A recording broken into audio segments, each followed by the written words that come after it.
You're listening to the Fortnite Community Podcast with your host, TwoLoud TX and Null0. What up, and welcome to another episode of the Fortnite Community Podcast, episode 25. And it is a milestone for us, guys. Thank you so much for your support. And we have an amazing guest with us here today, SypherPK. So we can't wait to jump into that. But before we do, a couple quick things off the list. I have with me one of my, squad buddies, somebody you guys have heard from before, and some of you perhaps didn't like hearing so much because you hated the vaping, but he's back with us this week to talk to Cypher, and Null0 couldn't make it in, but we got KyleTHEAnXiouz here, my number one assist partner. What's up, KyleTHEAnXiouz? Let's get it, man. Let's go, bro. Hold on, let me hit this vape real quick for all my hotters. You're not allowed to do that on the show any longer. We will mute you permanently. But thanks so much, man, for being here and for filling in for Null0. I hope he has a great time with his family today. Guys, we do have a couple things off the list. glomtom.com. Go ahead and use the code Fortnite. You can go to glomtom.com and use the code Fortnite for 5% off. Helps us, guys. If you're a console gamer, trust me, you'll enjoy and love this thing. We do have the Topic Tuesdays. Holler at Red over there on our Discord for keeping Topic Tuesdays going. Lots of people getting involved there. Guys, if you need a link to the Discord, it's in the show notes. You can also tweet at us, and we'll get you a link directly there. Thanks so much for the community. Kyle, I know we've had a ton of fun, man, playing with everybody over there in the Discord community. We have met tons of people, and you've been kicking off the community nights the past couple weeks, and those have been awesome.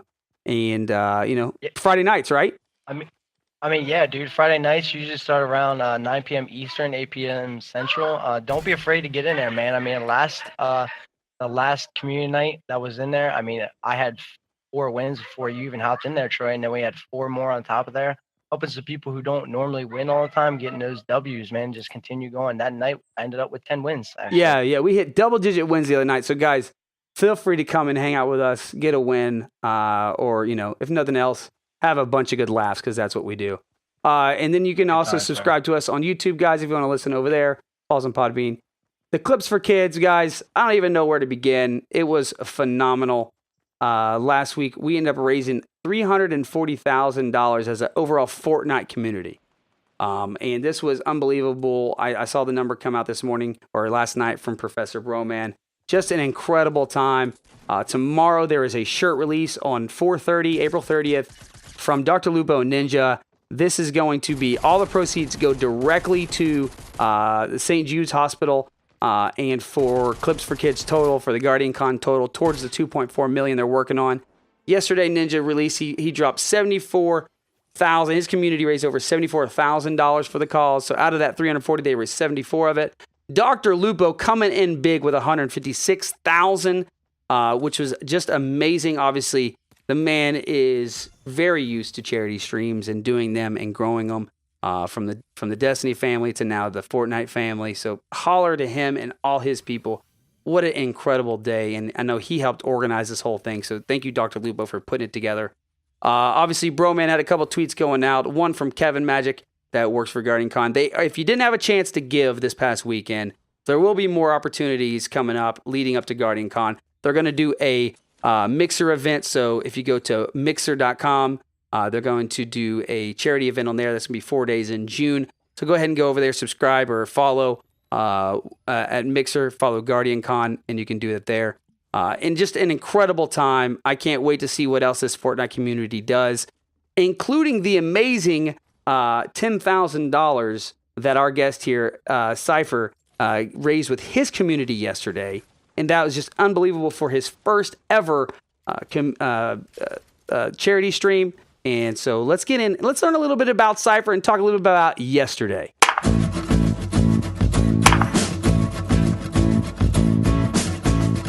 All right, so Cypher, I got to do your introduction here, man. I gotta somehow, explain to everybody how freaking amazing you are if they don't already know. Thank you. I mean, obviously, you are a fellow Texan, along with me and Null0, one of the other hosts of the show every once in a while. And you are a professional player for Luminosity, which happened recently. over 37,000 followers on Twitch, over 400,000 Twitter, over 400,000 Twitch followers, and 5.8 million views, over 270,000 YouTube subscribers. You are the currently ranked #1 Fortnite player in the world with a 32.22% win rate. Yes, everybody, 32.22% win rate. And 1,660 victory royales. Mr. Cypher, what's up, buddy? That many? Damn, I'm losing count. Yeah, it is. It's been that many, dude. That's incredible. Thank you. Well, first of all, thank you for having me on the podcast. I really do appreciate being here. I love Fortnite and streaming, and the opportunity to talk about it on any platform is always a privilege. So yeah, man, I do appreciate you bringing me along. We're excited to have you here. Tell us a little bit about your journey, man, for everybody out there that maybe hasn't had a chance to tune in and see you yet on Twitch, and they don't maybe know a lot about your background. Obviously, Kyle, here, a big fan of yours as well. Talking a little bit about before the show about your background, but tell us a little about how you got to this point. Like, how did you become a streamer and get to this point of turning your hobby of gaming into a reality of streaming for a living? Well, if I had to start, I probably would go way back to actually like late middle school.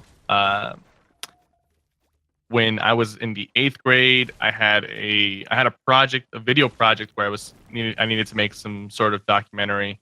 So I downloaded a video editor. I think at the time I was just using Windows Movie Maker. So I started learning how to edit videos. And from that, I took my gaming hobby at the time and I started recording stuff and like making little videos. And initially when I was younger, I was playing a lot of RuneScape. So I was an MMO type of guy. Yeah. And that's where I started. I started my YouTube channel in August of 2011, and I just started uploading little RuneScape videos that I put together. And it's kind of what started everything.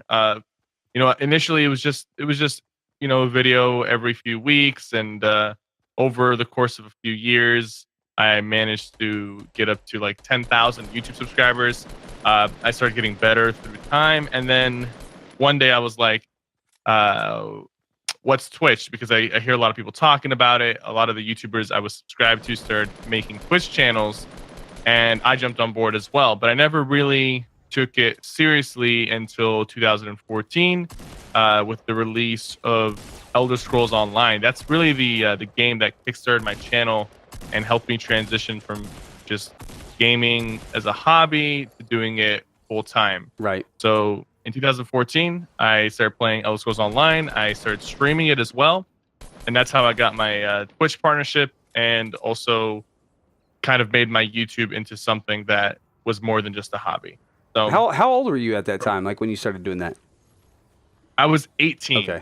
I just turned 18 actually. I started streaming and doing YouTube more seriously. And then a month later, I had my 18th birthday. And then a few months later, I moved out of my parents' house to pursue it full time, and I stopped attending college to try to see, what was going on, so, if this was something that was worth pursuing. Obviously, a lot of younger men and girls women listen to this show, and I think this is always a thing that comes up is like, how do I stream, right? And I'm sure you get this question a lot in your stream, like what do I need to do this? What do I need to do that? But like, I want to ask about like, obviously, dedication, right, and consistency are huge things that go into that. I think everybody shares that has been successful at it.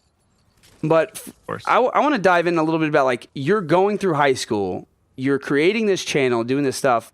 What were your parents saying to you at that time? Like, what was their idea of what you were doing, right? Because most parents, still to this day, are like kind of oblivious, right, to what gaming is, especially from a social scene and from a creator content scene.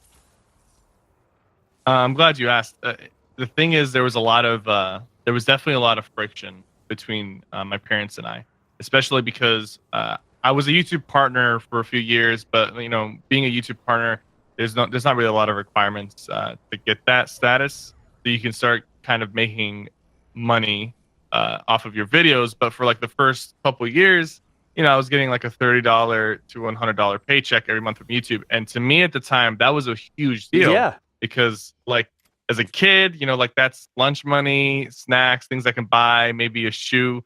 But my parents looked at that and they were like, you're wasting your time. You could be investing your time into this or that. But at the end of the day, my heart and my mind was just so invested into becoming a YouTube gamer and a streamer that to me those numbers were great, and it was like a starting point. And even when I got Twitch partnership and I started really going at it over the summer while I still wasn't in school, even though I got to the point where I kind of could sustain and be independent, my parents were still very dismissive of the whole idea, because at the end of the day, this kind of career path didn't really exist 10 years ago at all. Right. So it was something that was like very new, and there wasn't really a solid or clear foundation for them to see. So that's why they were very they didn't really see it the way I saw it, and there was definitely a lot of friction early on. Luckily, I did continue to put in work, and now years later they see my vision and they've accepted it. But Yeah. it's definitely something that it's hard, especially different parents will have different ideas and perspectives on it. But most of the time, there's definitely going to be a little bit of friction, because when you tell your parents, "Hey, I want to play video games for a living, and hey, I'm also going to take a semester off from university to pursue this," that's like red flags in their eyes. Oh, absolutely. And you can't blame them. At the end of the day, you can't blame them, because it's just such a even if you understand this career path, and now I understand the streaming and YouTube world to an extent. And if I had a kid who said, "Hey, I want to play video games for a living," I would still be scared, because I know how inconsistent things can be. Right. And I also know that you can put in the work, but there's no like guaranteed checklist. Oh, you go to school, you pass your classes, you get your degree, Right. and most likely you will land a job. But in this world of streaming and gaming, you can have a job one year and then lose it the next, and maybe you just don't make it. Yeah. Like regardless of what qualifications you have, it's very sporadic. So Yeah, and I think even I was going to say, I think as we go down the road, right, and this career becomes more of a career per se, and be more accepted as we go along. I think, like for me and you, as we become parents and do things like that, I agree with you. I think I would still warn my son of what was going on, but I think understanding that path a little more, definitely is going to be more accepted, right? Because I think it's always been viewed like, oh, you're just going to play games? Okay, like how do you make money at that? Like what are the avenues here? How is it legitimate, right?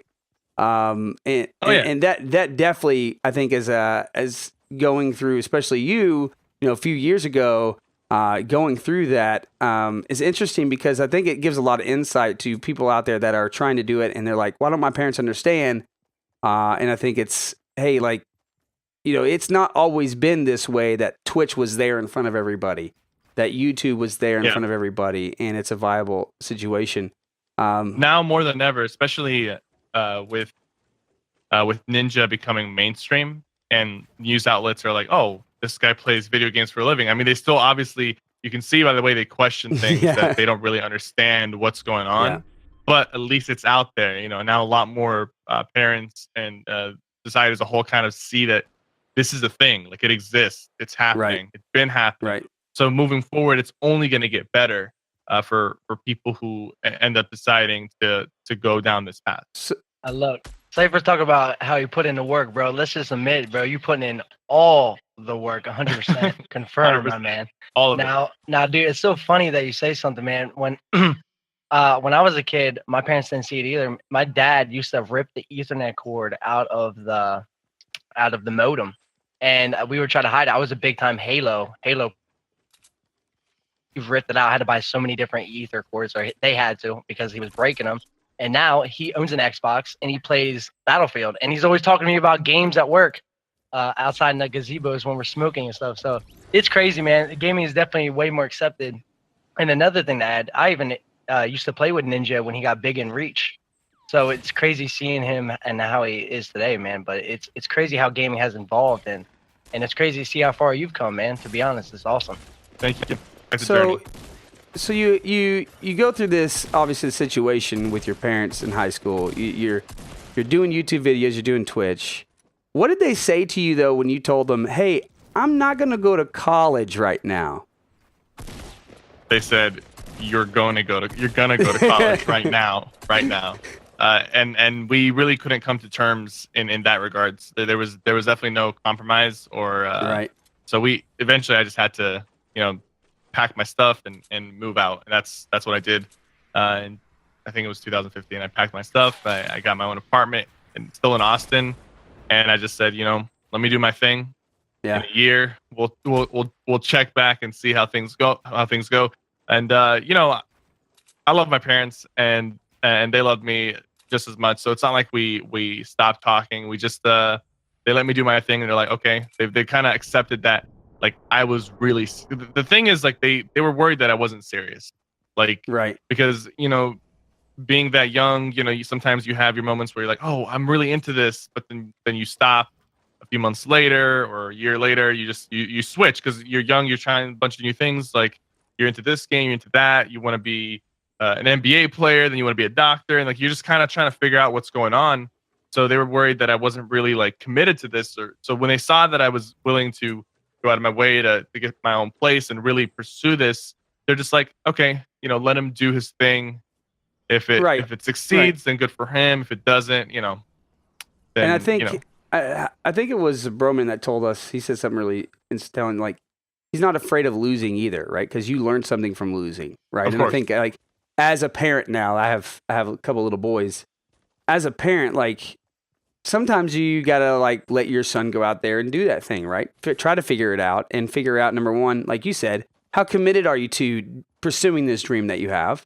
And number two, like if you do fail, like you're gonna learn something from it, right? And the good thing is when you're young like you and you go out and you figure that out, like what's the worst case that happens? You turn around in a couple years, you've pursued your dream. Okay, now I can go back to college, right, and do something. Yeah, there's definitely nothing wrong with that. If it was guaranteed, everybody would do it. There's always going to be a risk. Always going to be a risk. And I think that's what's really cool. Like going out there and saying, hey, like I'm going to take this opportunity to do it. And I think for anybody that we interview and go through, like that risk is so, can be so bearing on you as a person, especially if you have a family and you have other people depending on you at the time when you do it. Yeah. But the one thing that you can always say, Cypher, is at least I took the chance, right? At least I took the opportunity. And last week we had asked Broman, like, what do you tell people that want to stream and do it? And he said, just do it, right? Like, if you're not trying to do it, at least go try to do it.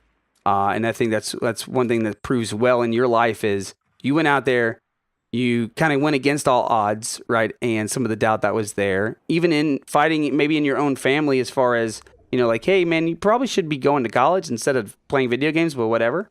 Yeah. And look at where you've come today. Tell me a little bit about like after you made that choice, and you went on your own and you started doing gaming and streaming full time per se. How did you run into your wife? How'd that story happen? Oh yeah, so actually, right when I was moving out, my wife, at the time I didn't know who she was. She sent me a message on Twitch, and she had watched me in the past before, maybe just a couple times. I also, so I was playing Elder Scrolls Online at the time, and I was one of the most prominent PvP players.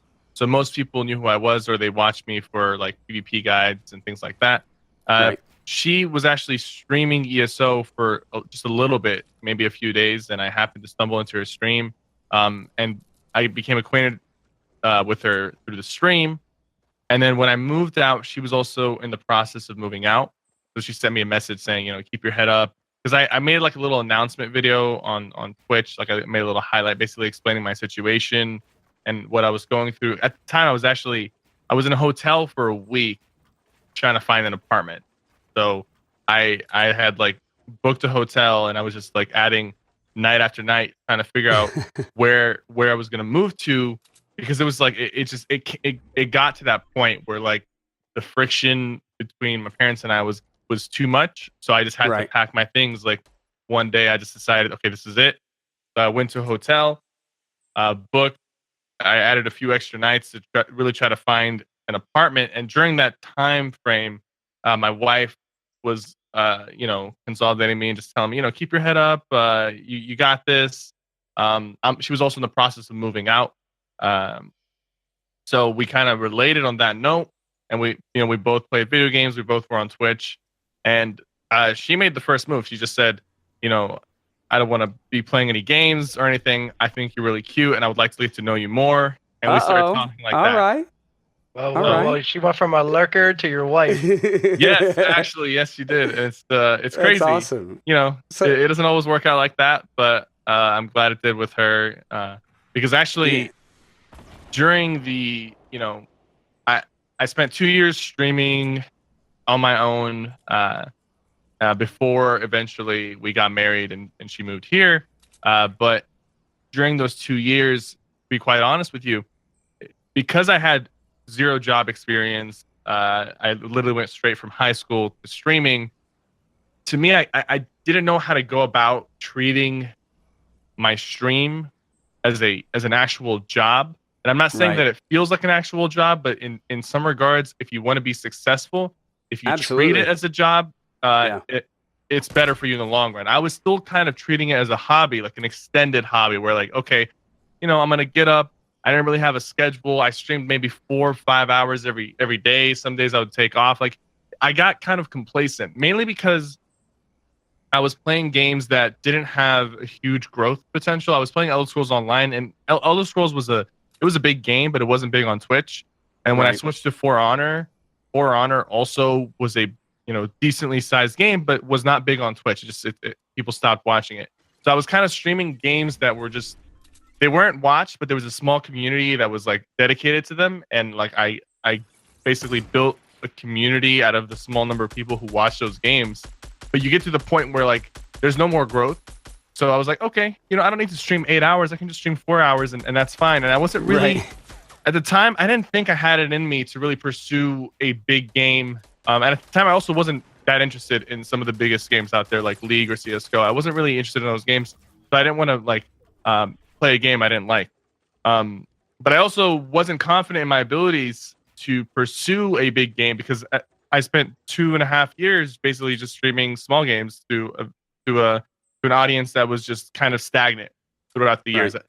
So when my wife moved in and when I started pursuing Fortnite, she had a lot more job experience and she, she worked and she was in a lot of different levels of business. And so she kind of brought her experience to the table and showed me how to treat my stream more like an actual job.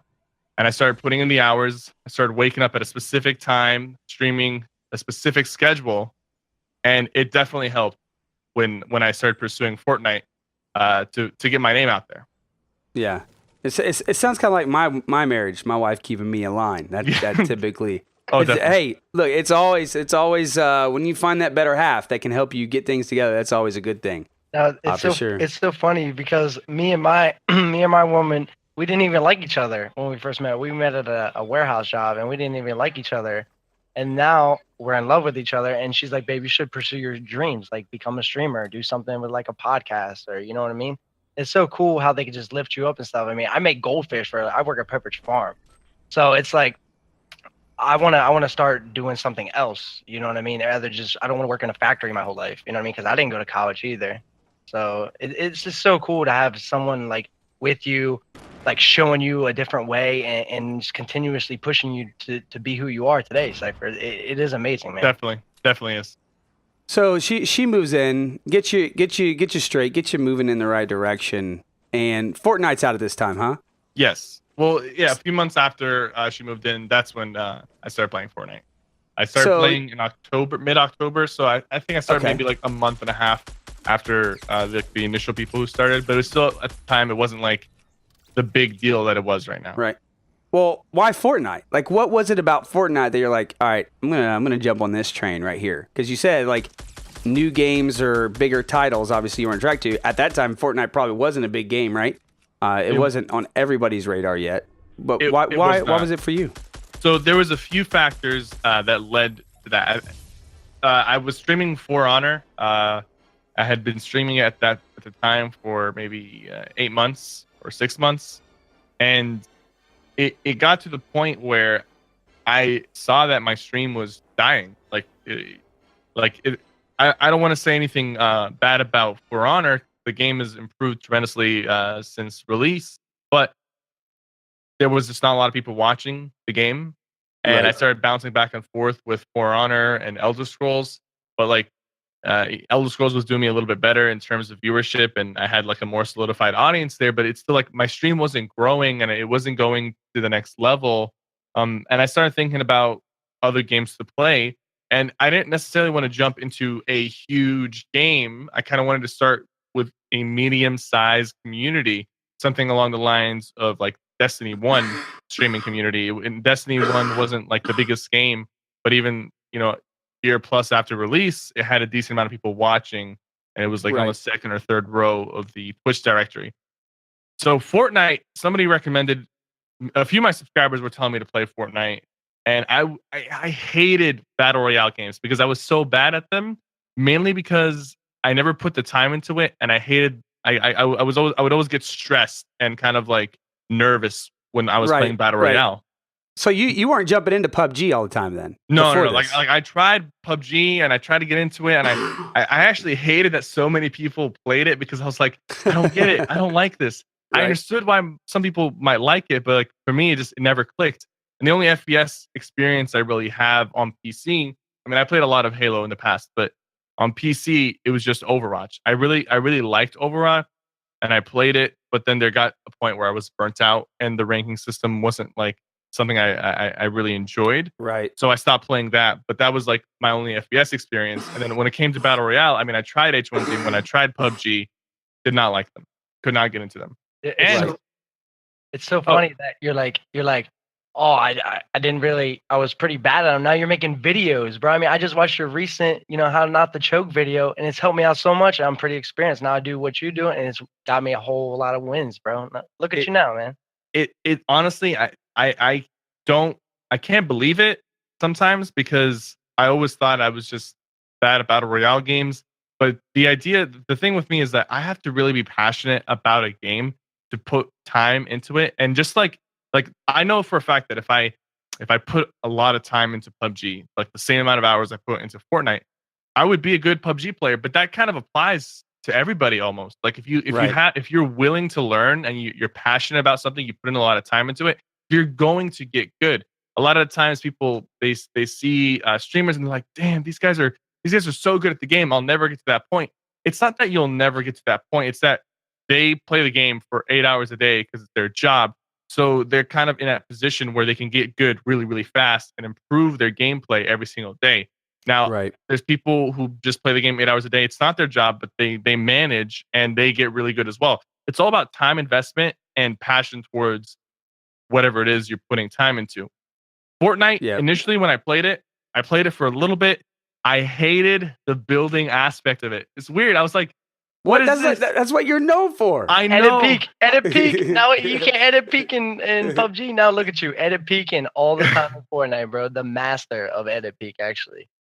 I was like, I played Fortnite and I got to like the top 5, and some guy was sitting in a 1x1 tower and he sniped me while I was out in the open, and I was like, oh wow, like building is dumb. Like why can people just build and sit in a tower? And I'm like, I would get into gunfights and people would put a wall up and I'd be like, that's so stupid. Like, they weren't punished for bad positioning. I hated the building aspect. I did not want to build and I didn't get it. But like I played Fortnite for like a few weeks. I took like a 1 week break, and then I started watching some videos. I was watching different people who like actually knew how to play. And I was like, wait, like the building is what the game is. And then I came back to it with a different mindset. I changed my keybinds. I was actually scrolling through I was scrolling from wall to ramp to floor. Oh, yeah. Then I changed my keybinds to just be like, okay, I click Q, I go to wall, I click 1, I go to ramp, 2, I go floor. So like I readjusted my keybinds to make it easier for me to build. And when I started building, I was like, wow, this game is really fun. This game, I can actually get into this. And one thing that Fortnite does better than every other battle royale game is that it allows you to play an aggressive playstyle and a defensive playstyle if you choose to do so while not being punished. Like when I played PUBG, it felt like you had to be extremely tactical, and that's kind of like the aspect of the game. You had to be extremely tactical, and there wasn't really a lot of counterplay if somebody just shot you in the back point blank or if you turned the wrong corner. But in Fortnite, the time to kill is a little higher. It gives you more time to react, to build, to outplay your opponents. So I'm able to adapt my own playstyle, create my own playstyle. And everybody actually has their own Fortnite playstyle, and all of it is viable as long as you're playing well. So that flexibility and how you approach the game because of the building is what made it really fun for me and what made me get into the game. Right. So here you are. You create obviously a community, right? And you start jumping into Fortnite. And yesterday you raised over $10,000 for kids, Eclipse for Kids, right? By the way, congratulations! It's awesome. Thank you. I would not be able to do that without my strong and loyal community. They really came out and showed support. Well, they all wanted to see you. They all wanted to see you pon, bro. Of course, you said when you were like, I think I was watching you. You were at 2K or 3K, and you said if I get to 10K, right? You were like, that's kind of crazy. If I get to 10K, I'll pon. Whatever. I did not think I would get to 10K. Not at all. And you even gave everybody 5 minutes. You're like, look, it's not going to happen today. It's fine. It's not off the table forever. But if we hit it in the next 5 minutes, you were like $500 or $600 short. You're like, I'll do it. And sure enough, it came in, and you had to pon for everybody, which is awesome. Everybody go find Cypher's pon video. Is hilarious. Thank you. But obviously, going from what you went through, right? I mean, you're going through the struggles of like, hey, mom and dad, I really want to do this, and that conflict that's there. Living in a hotel, essentially trying to figure out. You find your wife. I mean, this is like a story, man, like a crazy movie story here that somebody could tell one day. Yeah. And then now you're in your apartment. You jump on Fortnite. You start growing a community. You raise tens of thousands of dollars for a great cause yesterday, playing with some of the highest ranked people you would say maybe even on Twitch or in the gaming community, right? With Dr. Lupo and Ninja. Yeah. Right. And now your teammates essentially, right? Because that story, you're part of Luminosity, which I want to get into, but you also got invited by Epic, and I want to talk a little bit about this as a streamer, as a content developer, and going through some of the struggles you went through. You got invited to go to GDC this year. Yes. And you played at GDC. And this is the first time I actually saw you, believe it or not.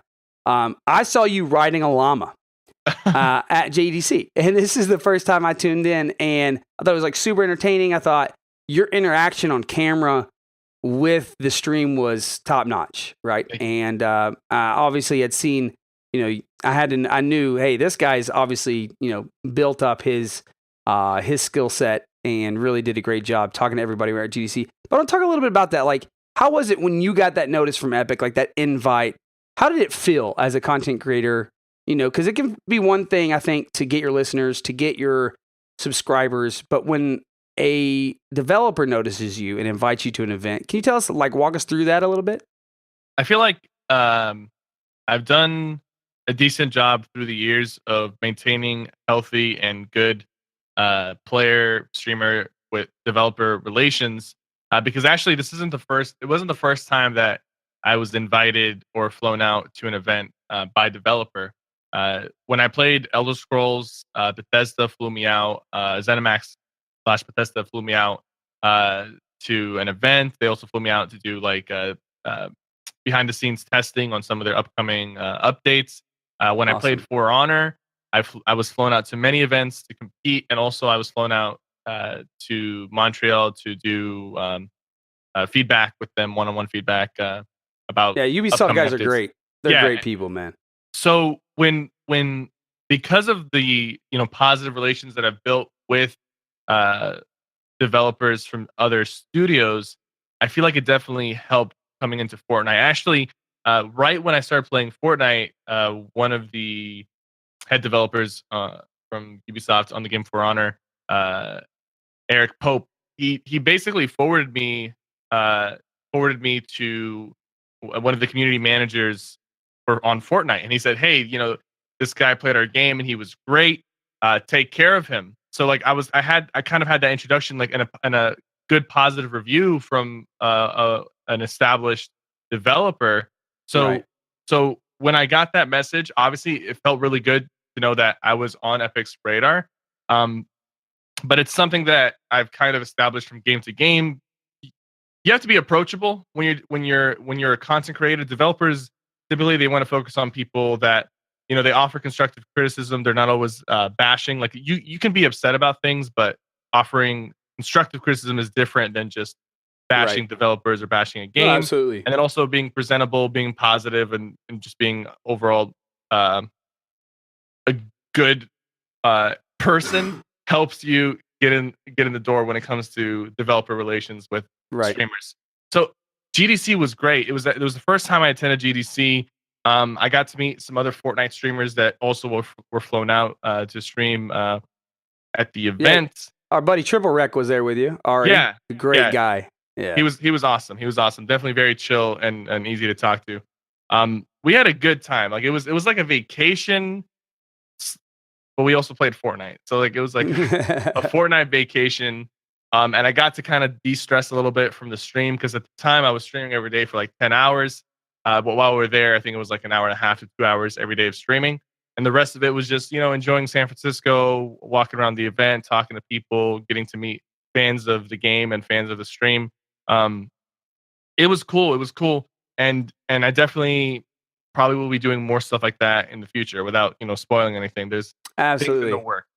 Man, I'm excited. I'm excited to see what they do with the community, especially, what they get you involved in as well. It's always, I know it's rewarding in a different way, right? To have developers reach out to you, and it feels great, obviously, when you have fans reach out to you. Like they're just different feelings, Definitely, right? definitely, and how you deal with it. And I think as you continue to grow as a streamer and a content creator in any sense, the milestones and the rewards that come from different areas of your life are what keeps you motivated and sometimes going towards your dream of being that bigger and better content creator of yourself. Here you are, you've gone through this, and you've got to go to GEC, you got to be a part of it, but then something else happened. And as you said, you've gotten better and better at Fortnite, but then you made this huge announcement that you became part of Team Luminosity. Tell us about that journey a little bit and how that came to you, how you got approached about that. Oh, definitely. So a few months into streaming, as I started growing my audience on Twitch and on YouTube for Fortnite, that by the way, that whole process was a huge grind. It was. I was putting in so many hours. I also completely switched up my entire life schedule just Right. to be streaming at a more preferred spot, because at the time I was streaming prime time, and then I was like, okay, you know what? I got to get up at 6 a.m. and be streaming by 6 because that's like an open And slot. Not only that, your wife's always there to help you. Yes. Right. Yes. So you changed her schedule too. Oh, definitely. And she was working at the time. She's no longer working. She's now full-time stream manager, video producer. Like she does all my business emails. I'm sure you guys. I think she got in contact with you guys first. Oh yeah, So, yeah. I mean, if you want to get the Cypher, you got to go through her first. Yes, definitely. So the real thing is his wife is doing all the work. It's late confirmed 100%. 100%. She does a huge amount of the work, and I don't think I would be as successful as I am without her involvement in the stream. But just prefacing that, we put in a lot of work to grow the stream, and then eventually we started getting those emails from different esport organizations that wanted to sign us. Luminosity was not the first to approach us. I would prefer not to say who approached us because it's it's better that way. But we were approached by a lot of different esport organizations, small ones, large ones. They all had great offers. They all really wanted us on board. We looked at many different contracts and many different benefits of being with this org or that org, and we'll give you this computer and we'll sponsor you with this and this and that. So it was clear to us at the time that we were a valued streamer and a lot of orgs would love to have us on board. But when you're faced with so many different options, it becomes a little overwhelming. You try to figure out, what's the best for me, what's going to benefit me the most, and who do I want to work with? Like who am I comfortable representing, and vice versa. So one day I was streaming and I got a DM from Luminosity. I was in the middle of my stream, and at this time I was in talks with a few different organizations trying to figure out who I was going to sign with, and I never really thought about uh, being with Luminosity. Just it didn't come to my mind. I knew at the time Ninja is still a part of Luminosity. He's a streamer for them, but like I didn't think that that would be a possibility. So I got a DM from Luminosity in the middle of my stream, and I was so excited. I just ended my stream. I was like, "Hey guys, I have to go. Thank you for watching. I just got some really good news."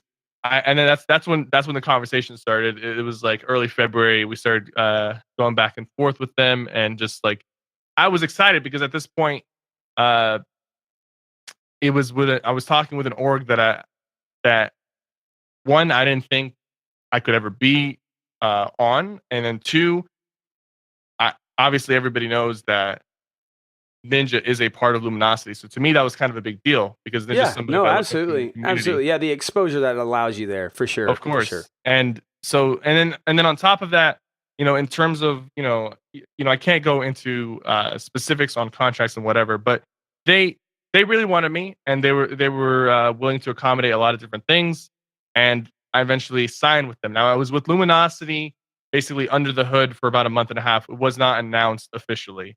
And I told my Until viewers that $1 million check cleared, right? No, of course. Yeah. I told my viewers, I said, "Oh, I'm signed with an organization. The announcement will be soon." And it kind of turned into a meme because in my mind, I thought we were going to announce like a week after, but there's a lot of things that go on behind the scenes, a lot of specifics that need to be ironed out. So it wasn't until like 3 weeks ago that we were able to make that announcement. So it was built up, and people were just wondering and speculating, "Oh, who is he with? C9, Luminosity, TSM, NRG?" So there were so many people trying to figure out who I was with, looking for leaks or whatever. Eventually, I made an announcement. There was an announcement video that they paid an editor, Ghost Army, to put together like a montage announcement video where at the end of the video it reveals who I'm with. So it's like a lot of build up, and I streamed that, and it was insane because that stream, within like an hour of going live and like then playing the video, it reached 13,000 viewers. Like at the time, I was one of them because you were like, "It's gonna happen in a second." You were there waiting at 6 p.m. Central. We were there waiting, and we're like, "I'm jumping on." I'm like, "All right, Cypher, tell me what you're gonna tell me. Like, I want to see who you're with." Yeah, and literally, you're like, "Okay, wait, in just a minute, guys," and everybody's like, "Come on, it's 6 o'clock." And I mean, it was a phenomenal. I think as far as like seeing the community and how happy everybody was for you, and they all wanted to share in this experience. Like that was, I think that was like a very positive situation for your community, right, and for the Fortnite community to be excited for you about it, right? It was something really special, and I'm not very like experienced when it comes to the esport community in general, but I don't think there was ever an announcement that was like not I'm not saying that there was an announcement as hyped, but on that caliber of like a reveal. It was almost like when I guess when a college prospect or when a high school like prospect, really good basketball player, football player, ends up committing. Like they pick up the hat and they reveal it, and it's like a big deal, especially if they're like the number one prospect in the nation, and they're like, "Okay, I'm gonna play basketball for this college," and the people make a huge deal out of it, and they make like a big announcement video, or like when LeBron decided went to Miami, with Miami. So obviously it was not on that level, but it kind of created that feel, that environment on an esports level, and it was really cool. And I wish, I hope moving forward, more people kind of take it like that, because it's fun. It's fun for the viewer, it's fun for the streamer, and definitely fun for the organization because it's great exposure for everybody. Right. No, absolutely. Cypher confirmed the LeBron of Fortnite for everybody out there. Cypher better than LeBron. Confirmed. So, yeah, you actually probably gave somebody a really cool idea, right? To have the jerseys in front of them on Twitch. Oh, that would and that would be cool. and I pick it up initially was eventually. I Yeah. initially was gonna do that, but at the same time, I No, didn't I want think to the bring video is in. awesome. Oh yeah, Yeah. I was thinking about like bringing in like shirts from different organizations, but at the same time, I didn't want to bring other organizations into it just because it Right. creates. No, I It's completely not as it's understand. a little different when it comes to like The question is, NBA. will we ever see an esports draft? That's going to be the interesting thing down the road, right? As years go on. Cypher #1 pick. Confirm. Yeah. Oh, I Yeah. mean, there will definitely be in the future. It'll probably be with a different game in that regards. Like I could have seen the Overwatch League doing something like that because they're really Right. establishing it in that way. And moving down the line, there'll definitely be more and more.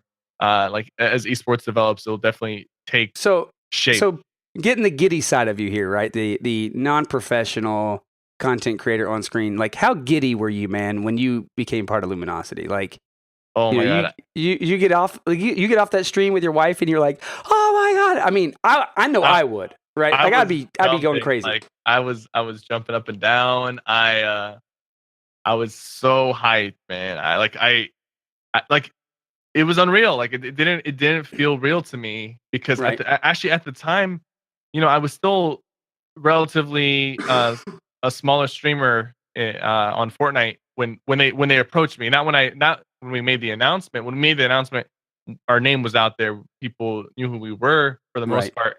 But when they approached me, I had around 1,000 concurrent viewers.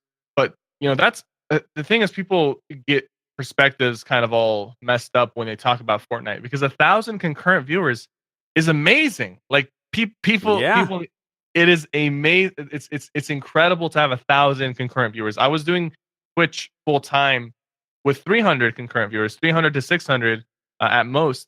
So like 1,000 is incredible. But when people think about Fortnite, it's a much bigger field, but still, even having 1,000 viewers on Fortnite, it's great. Like people downplay it sometimes because they see some of the numbers that some huge Fortnite streamers bring. Like let's Ninja 100K plus, Myth 40K, 50K. Like they see those numbers, but they need to understand like it's because Fortnite is the biggest game in the world right now. So obviously there's going to be huge numbers, but 1,000 viewers, that is it's incredible. Crazy. Yeah, So- it is great. So at the time, 1,000 viewers on Fortnite, you were still kind of like a smaller, medium-sized streamer. And so they approached me, and I was kind of caught off guard. But they definitely saw something in me. They definitely saw potential and wanted to work with me. So like, I got off that stream. I was jumping up and down. My dog was excited. He was jumping up and down with me. He didn't know why, but he could feel my excitement. So. Look, Cypher, don't lie, bro. I mean, my gamer tag is KyleTHEAnXiouz, bro. You're about to change it to CypherTHEAnXiouz, man. Don't lie right now, bro. Yeah, it was incredible. It was such a surreal feeling, and definitely I was definitely hopping around the apartment a little bit.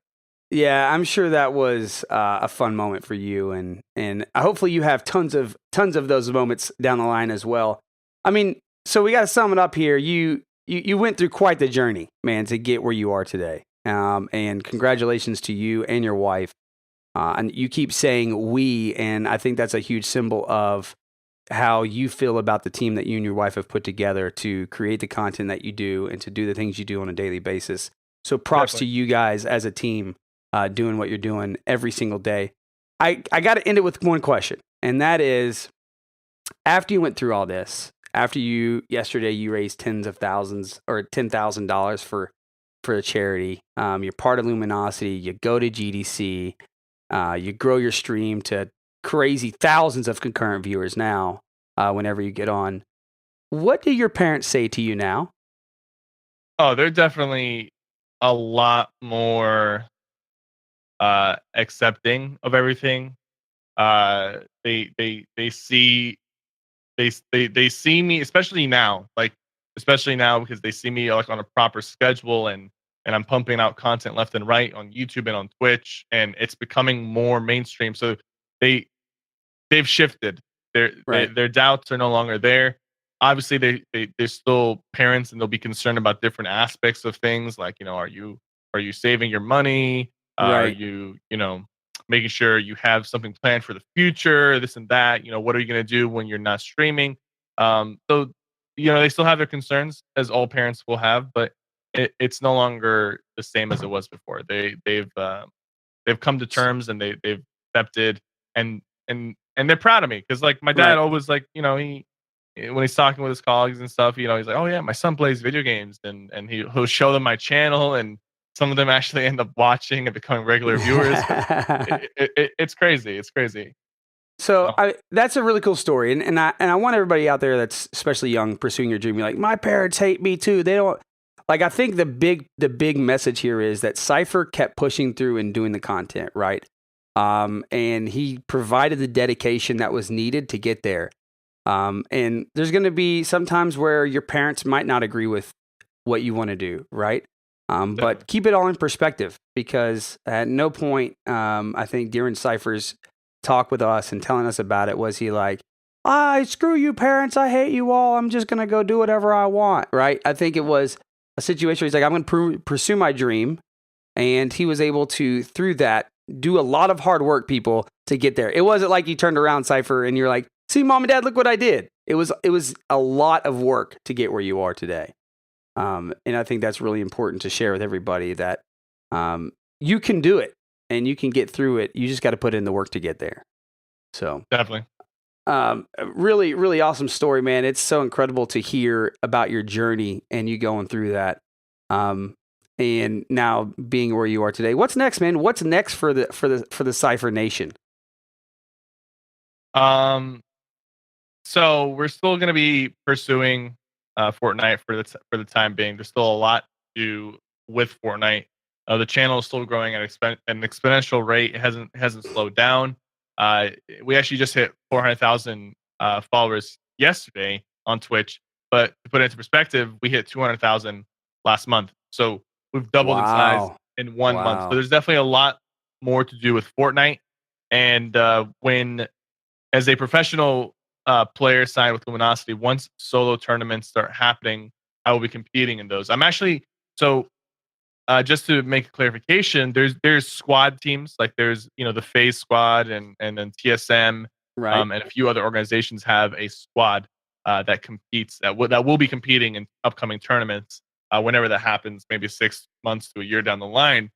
Me personally, I decided to go down the solo route just because I saw my potential as a streamer was definitely a lot higher than just being a competitive player. And when you're on a squad, you're practicing every day, almost 5 to 7 days a week. You're doing like 2 to 3 hours or more of practice, and usually that's not streamed, because you're scrimming, and usually that's not streamed because you want to keep tactics and stuff with you and your team. So I saw that, and I said that that's too much of a time commitment for me.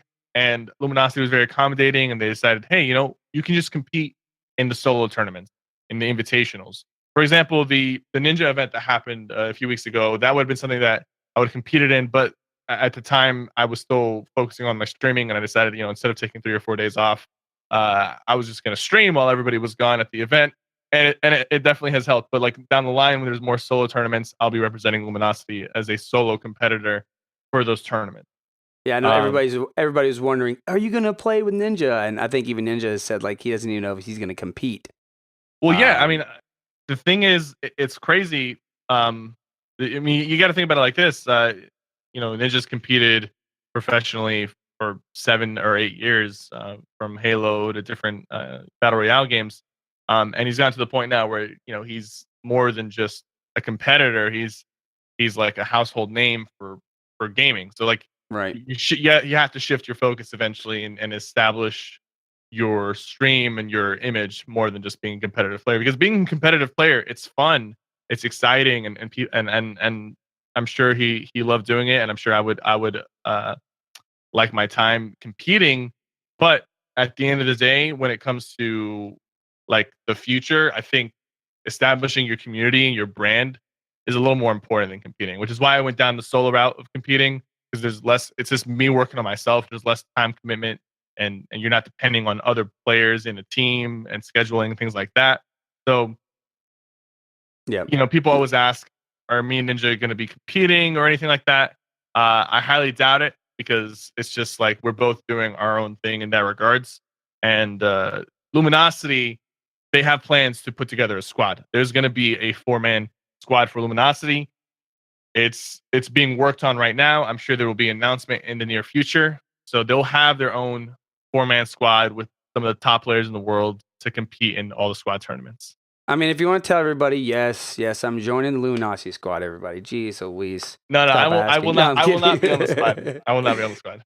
No, absolutely. Well, man, I'm excited to see where you go. I'm excited to see you win some tournaments and get in there, and keep showing your editing skills off for sure. Let's go ahead and jump into the next section of the show real quick. Get a couple replies from you on what you think about patch 3.6, and then we'll get out of here real quick.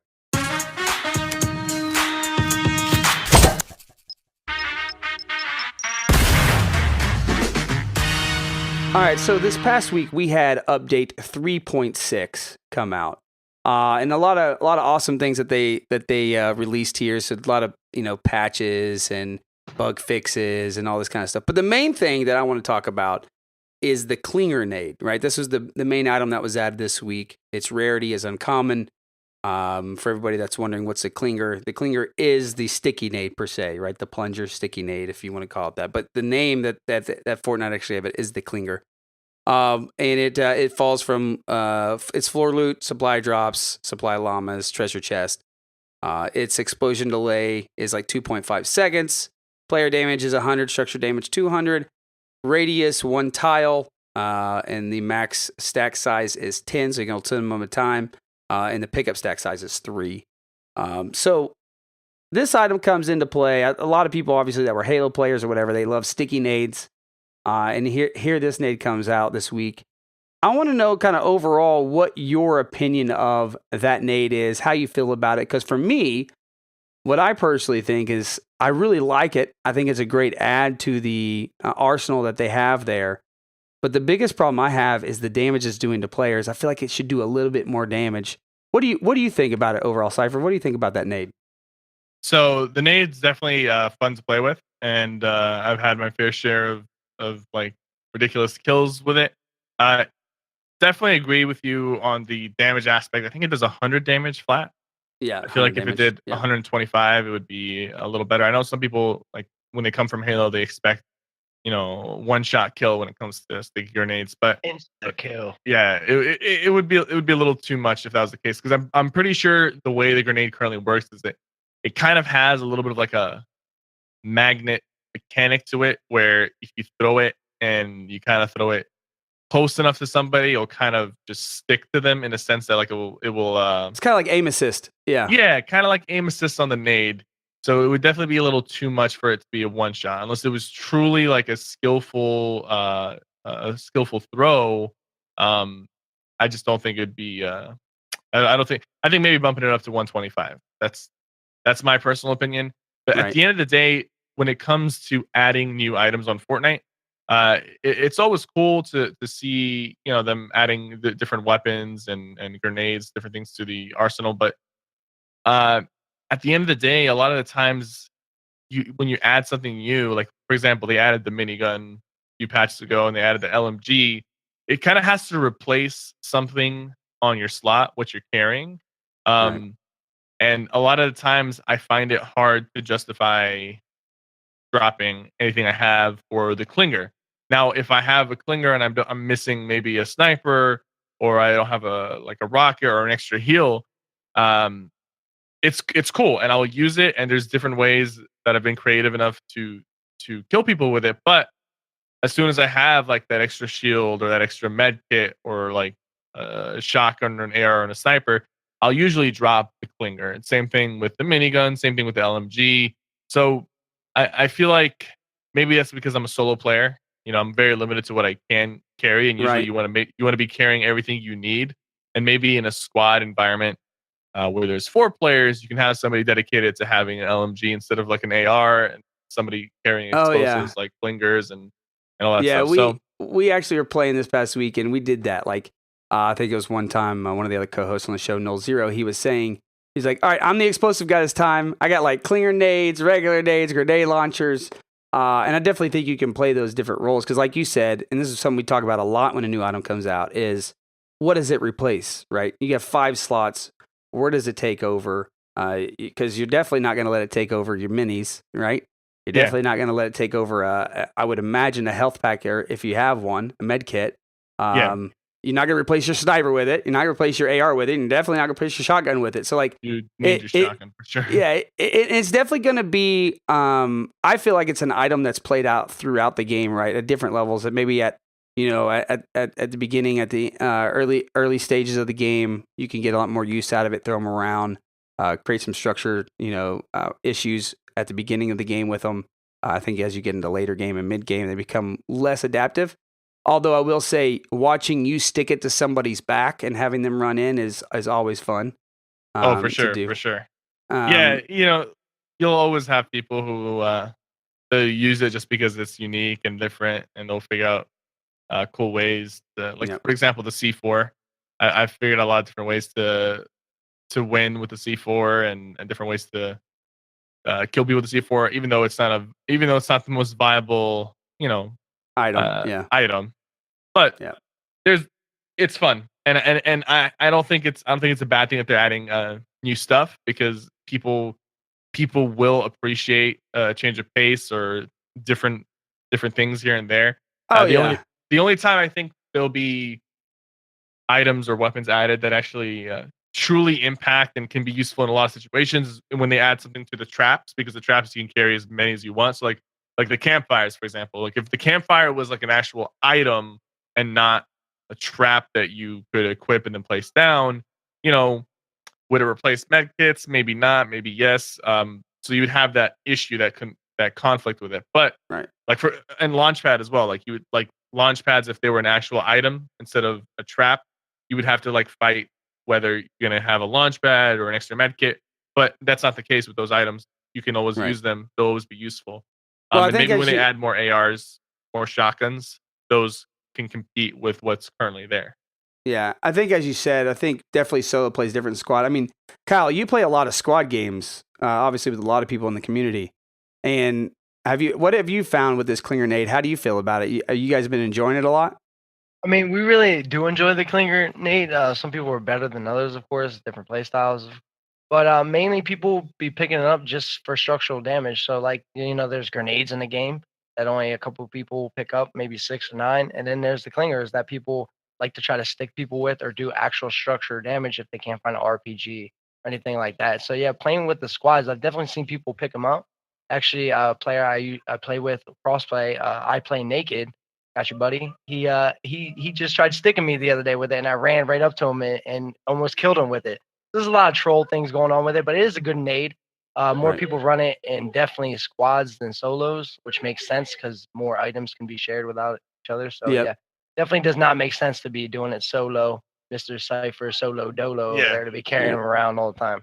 Yeah, I think even in our duos, I've seen them laying on the ground more than anything else, and not being taken. So I think the regular grenade is a little bit more valuable at this point, even though it's for sure, it's still just way more valuable spamming for those sure, things. For sure. We have the one of the other big changes this past time was the tire damage in the Portafort, and I don't know how much you use a Cypher, but jumping off the tires now you will take damage. Fall damage when before you wouldn't. So I know there's a lot of tricks going on around about that. I mean, do you think that makes any impact to the gameplay?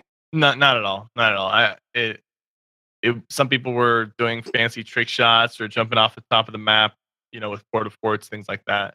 Right. But at the end of the day, it was just like it would have been the same thing as like if they removed rocket riding, it would have been a bummer, but it's not like it doesn't really change the gameplay too much at all. I just saw a video of Sir Demetrius. He didn't read the patch notes, and he did it trying to do a sick,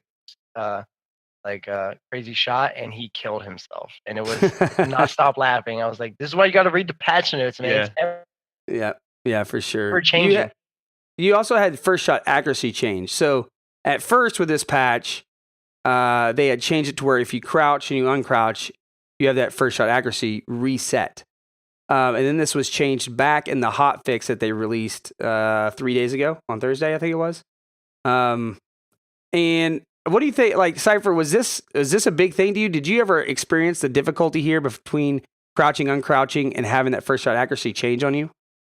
I never really did the whole crouch uncrouch where you would basically be hiding behind a ramp or in a 1x1, and then you would aim down sight while crouching, get close to the right over the edge, and then you uncrouch, shoot, crouch, uncrouch, shoot, crouch. Like I never actually did that.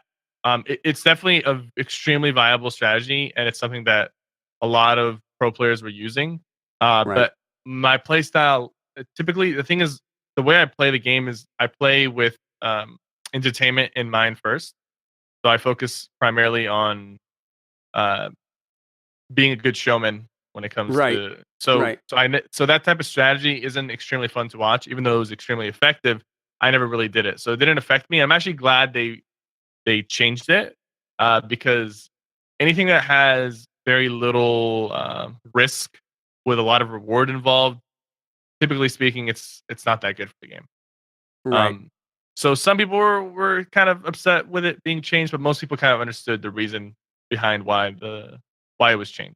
Now I do think that first shot accuracy still needs some adjustments. It needs to be a little quicker. It's kind of the way it is right now. You have to crouch, or you have to aim down sight, and you have to wait awkwardly for like a second, and then it gets there. But like that's not. I don't think that's fun or intuitive. I think it should be a little more fluid.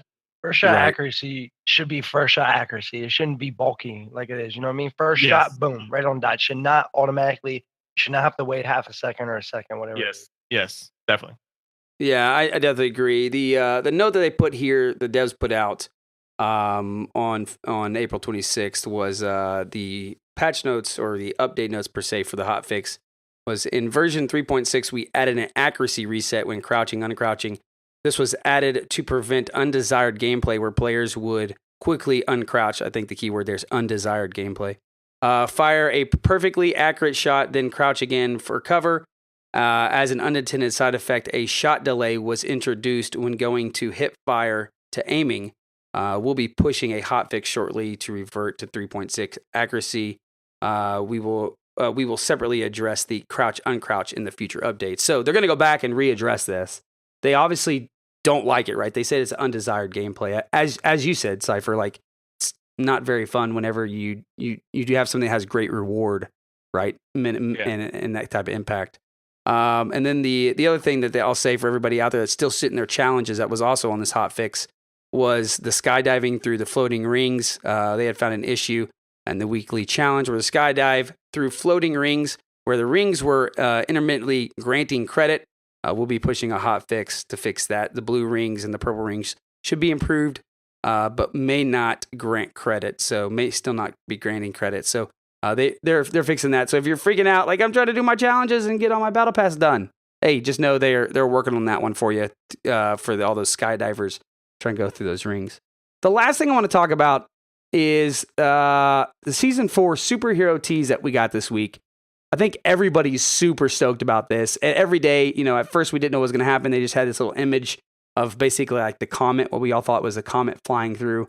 Maybe it still is a comet. Maybe it's got superheroes on it. Maybe it's a ship. I have no idea. We're going to find out.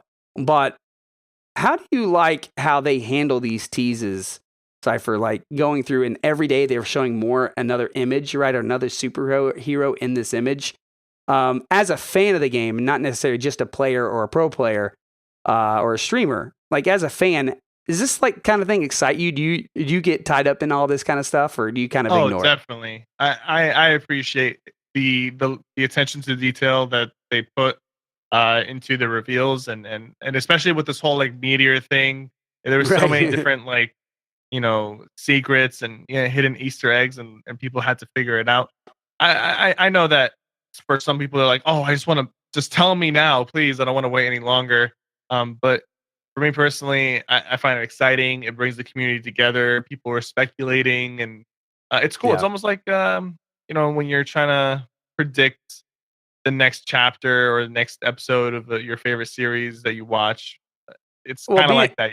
Being in MMO and RPG games for a long time, you know that like when new content comes out, right, it has this whole story behind it typically, and it's like super exciting in those worlds because there's a lot of PvE storytelling and content to be had. Sometimes in a PvP world like this, there's not that substance, and it's like they've almost created that little bit of substance there that you don't normally have in PvP games, which is a lot of fun. Everyone's putting on their tinfoil hats while Cypher's had it on for a long time. Look at it. yeah, exactly. Yeah. So, Kyle, what about you, man? You excited about the superhero theme?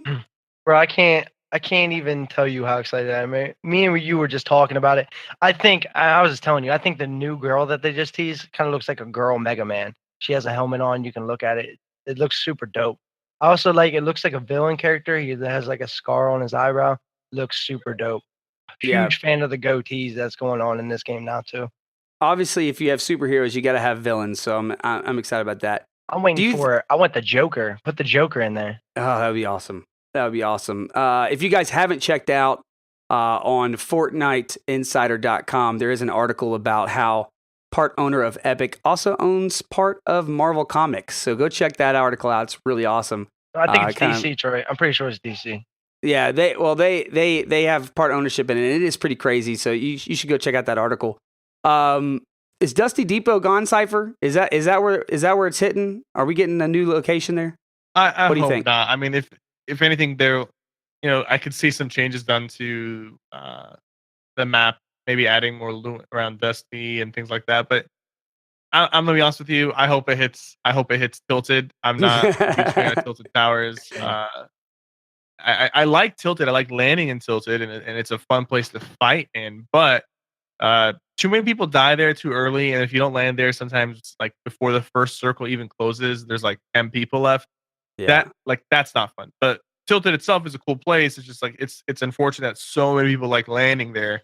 Like if there was like multiple places that were as appealing for people to land as Tilted, that wouldn't be an issue. But I mean, actually, that could potentially be an issue because then you might have 5 people left right after the right. Yeah. So no, I don't know. I'm with you on it. I don't know if you heard though. I mean, kind of going with where you said some ever-changing things, but there was a leak where the guy on Reddit wouldn't offer the name up. But he said that the map in season 4 is going to be changing, whether that's Dusty or Tilted gone or anything gone. The map should be changing. I think they did show that and tease it kind of with the meteors coming down that everyone's freaking out about. Yeah, I mean, the map has changed every season, I think, so far. They've added new places. Yep. Different loot, extra chests here and there. If you saw on Dexerto, Ninja did an interview, and he basically said, I'd like to see the map be like League of Legends, where it's like the same map. I don't want to see a new map. I just want to see the points of interest change and the map evolve. And it seems like that's what they're kind of going with, and I really like that idea. I think it keeps your player base familiar with the map and what's going on, but also intrigued about what changes are coming. And if they can like work in this, made up story idea or whatever it is, where every season they have something happening that's going to affect the map, and there's a little bit of lore behind there or speculation. I think that also is really fun for the community as a whole to dive in and keep coming up with these ideas. Like my controller's rumbling, it's Morse code telling me something's coming. Like it's just fun. Right. Overall, it's just a fun thing to do. Add a tsunami effect with all the water around it. Destroy the freaking first thing you practice at. Yeah. It's gonna be cool to see where they take it down the road for sure. Cypher, we're gonna get a trick from you, and you don't know what I got coming up here. I got a little clip it that I got from one of your videos here lately. So let's go ahead and jump into our last section here, the tips and tricks. And you ask, do we have tips? Of course. And do we have tricks? Oh yes, we do. So listen up. All right, so here we are. We got tips and tricks this week. Come from Cypher. I got a little insert here from one of your latest videos, How to Win, from your How to Win series. Talking a little bit about like the initial drop and what you do when you find yourself being attacked from multiple sides. I'm going to go over the top right here and see if there's a chest here. There's no chest. So now the plan is to just drop immediately to the second floor, grab this pump, and try to catch this guy. So that's why, if you get on the roof and you don't hear the chest, if you waste your time trying to open the roof, you're gonna be in a pretty rough spot. You don't want to do that. That guy should have heard there wasn't a chest, but because he was wasting his time, I was able to come down and just like grab 2 shotguns before he even drops. All right, we're moving on up. they're fighting now, so it gives me an opportunity to move in on them.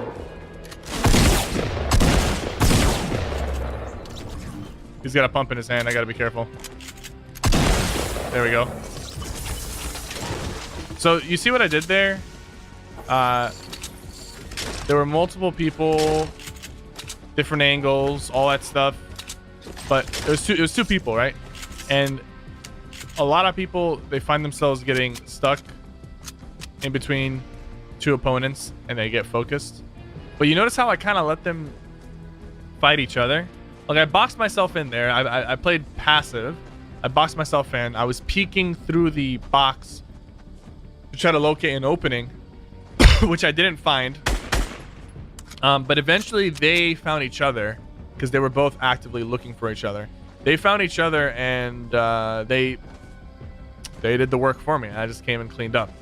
And I could have potentially killed both of them if I was there earlier.